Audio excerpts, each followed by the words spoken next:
பசிக்குது, தோசை குடுமா.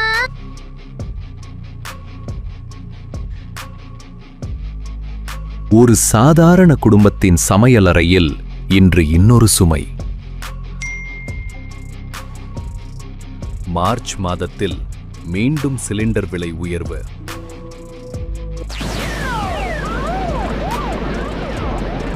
அமெரிக்காவுக்கு அடிமையான மோடியின் தவறான அரசியல் கொள்கைகள், அதன் தாக்கம் இன்று நம் சமையலறையில். வீட்டு பயன்பாட்டுக்கான சிலிண்டர் 928 ரூபாய். வணிக பயன்பாட்டுக்கான சிலிண்டர் 2043 ரூபாய். மக்களின் வாழ்க்கையை சுமையாக்கும் அரசியல் அல்ல, மக்களின் வாழ்க்கையை காப்பாற்றும் அரசியல் தேவை. மாற்றத்திற்கான நேரம், மக்கள் தீர்மானிக்கும் நேரம். உண்மையின் பாதையில் தமிழ்நாடு காங்கிரஸ்.